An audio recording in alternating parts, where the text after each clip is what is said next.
नमस्कार, मैं नंदिनी और मैं क्लास 9 की स्टूडेंट हूँ। मैं आवर क्लासेस में कोचिंग करती हूँ उम्मीद बस से।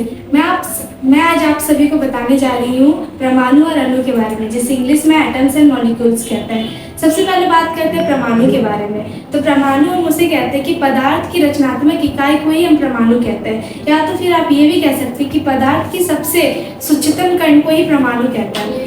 तो परमाणु को नापने के लिए त्रिज्या का यूज किया जाता है, जिसे हम लोग परमाणु त्रिज्या कहते हैं। और ये नैनोमीटर से इसे हम लोग दर्शाते हैं। 1 नैनोमीटर इज इक्वल टू 10 का पावर -9 मीटर होता है। तो सोचिए कि कितना छोटा होगा। ये इतना छोटा होता है कि इसे हम आंखों से तो दूर माइक्रोस्कोप से भी नहीं देख सकते। दूसरे नंबर पर आते हैं हम लोग परमाणु के बारे में। तो परमाणु पदार्थ का वो सूक्ष्मतम कण जो हमेशा स्वतंत्रता रहकर परमाणु के सभी गुणधर्मों को प्रदर्शित करता है, उसे ही अणु कहते हैं। और अणु हमेशा 2 परमाणुओं को मिलकर ही निर्मित होता है। फिर हम लोग नेक्स्ट टॉपिक पे आते हैं, हमारा रासायनिक संयोजन का नियम, जो 2 भाग में डिवाइडेड है।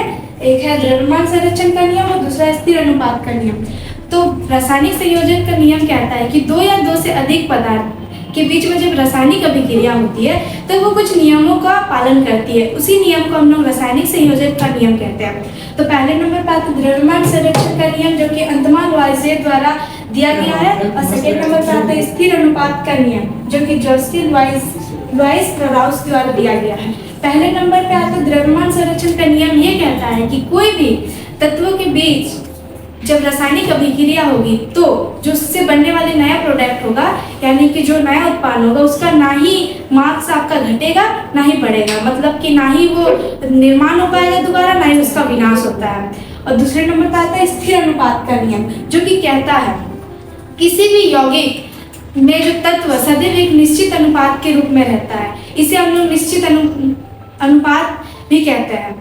इसका आपको एग्जाम्पल देती हूँ। इसका सबसे पहले कि आपको 2 बीकर लेना है, इसमें आपको 20 ग्राम पानी लेना है।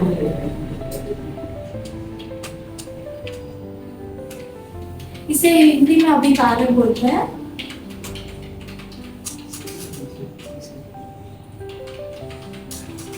जब आप ये अलग अलग है, जब आप ये दोनों को मिक्स करके एक दूसरे बीकर में लेंगे ना, एक बड़ा बीकर है, जब आप ये दोनों पानी को एक बीकर में डाल देंगे तो इसका टोटल वेट होगा आपका 40 ग्राम, और ये दोनों को क्लास करने से भी 40 ग्राम ही होगा।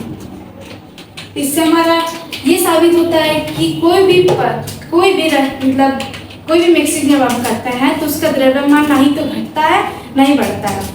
और फिर हम लोग बात करते हैं आपका स्थिर अनुपात का नियम। स्थिर अनुपात का नियम ये कहता है कि कोई भी यौगिक के तत्व सदैव ही स्थिर अनुपात के नियम में ही लागू होता है। Thank you.